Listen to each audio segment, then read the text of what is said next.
Welcome, dear students. The current session focuses on family of a language. How does the family matter? I hope and expect by the end of this session, you would be able to understand the term family with reference to language, and you would also be able to understand what is the significance of a family in the study of a particular language.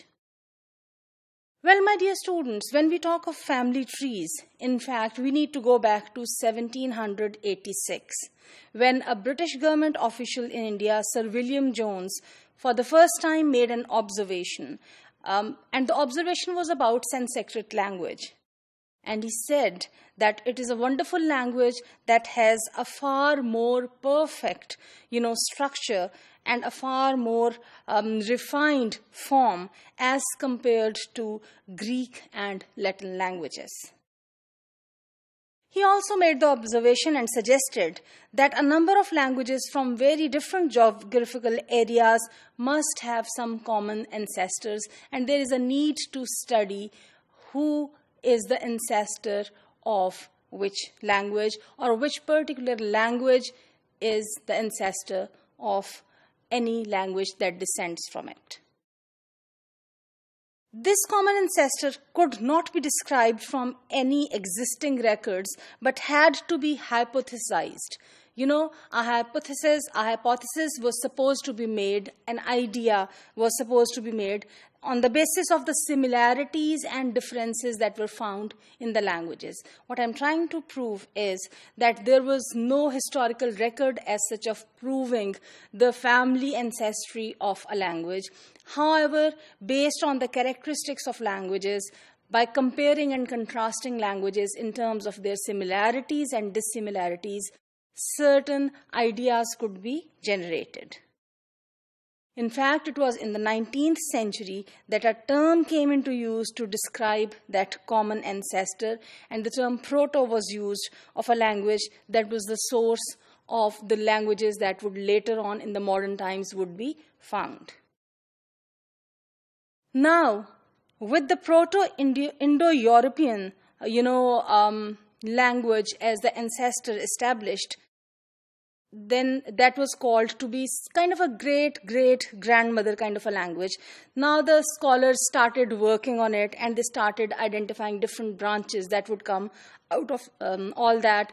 And, it's more like, as we talk of human beings, when we trace the history of families, and we kind of create family trees where, we go back and, mother and the grandmother and the great-grandmother and the great-great-grandmother, this is how we trace the history back. In the same way, looking at, the languages, the kind of what I would call cousinships, or the kind of, being siblings, as we trace the history in human beings, same was done to the languages. Well, my dear students, on the screen, you can see a family tree. Actually, what I'm trying to show to you is from how the Indo-European language, different languages have emerged. If you look at this tree diagram, we call it a tree diagram. If you look at it, there are different branches that are coming out of it. Look at the languages, the variety of languages: Germanic, Celtic, Italic, Hellenic, Baltic, Slavic, etc. And then from them, other languages have taken birth. And if you look at this part, of the diagram, what you would realize is how a huge variety of languages, for example, from the Iranian, which came from Indo-Iranian, which came from Indo-European, you can see these 4 languages we find currently: Kurdish, Pashto, Persian, and Tajiki. And it is a very interesting factor that each of these 4 languages in itself is very different and very diverse from other languages in comparison. Also, look at this set: Bengali, Hindi, Punjabi, and Urdu. All the 4 have their origin in Sanskrit, the Indic, goes back to Indo-Iranian. So, the first set that I talked about and the second set I'm talking about, they have one origin here in Indo-Iranian, which goes back to Indo-European. And if you look at these four languages, Bengali, Hindi, Punjabi, and Urdu, you would realize that all the four are so very diverse and so very different. Same goes for the case. If, for instance, you look here, French and Italian, as a matter of fact, if you go back, they are, here, have their origin, their ancestry in Indo-European language. But think of the differences of French and Italian languages from, for example, here Bengali or Hindi or Punjabi. So, there are no, immediate connections, and there are no, very well identified kind of what you would say similarities as such. But, if you dig deep, you would find certain structures and forms and vocabulary that would help you establish connections, to go back to the past and to trace the links with Indo-European language. My dear students, Indo-European language family, if you look at that, this is with the largest population and distribution. 30 such language families containing more than 6,000 different individual languages exists. In fact, according to various records, 6,912 languages are found in the world today. Many of these languages are in danger of extinction while a few are expanding. So, the kind of life each of these languages has is different, but simultaneously they are existing, they are living, and they are passing through different stages of their life. When we talk of the family connections, looking at the Indo-European family tree that you have just seen as I elaborated on the diagram, probably you would be puzzled as you looked at it, because there are so many diverse languages that are in some ways they are connected.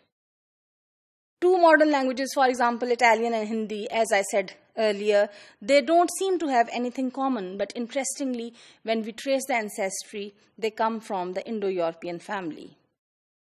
One way to get a clearer picture is looking at the records of an older generation like Latin and Sanskrit. So, looking at their characteristics, going one step back, the mother language, then going back to the grandmother language, then going back to great-grandmother, and then great-great-grandmother, at each step kind of finding connections, because directly finding a connection between a current language and the ancestral language would be very difficult. So if we are familiar, we use familiar letters, for example, that are used in different writings. And if we look at the two words, if we take father and brother in different languages as Sanskrit, Latin, and Greek languages, maybe we can trace something common. Here I'm going to show you that as an example. Look at the slide. You would find Sanskrit, Latin, and ancient Greek options for two words, father and brother. My pronunciation may be not very correct because I don't know any of these languages. But, if I just look at the forms they are written in, Pitr, Pater, Peter. And, even, for example, for that matter, if you go back to Persian, Pidr, so all these words have some kind of, relationship with this word father, and we can trace the similarity. Same goes for the case of brother. Brother, father, frater. So my pronunciation may not be accurate for these languages, but you can notice, some kind of similarities in the letters, how they are written.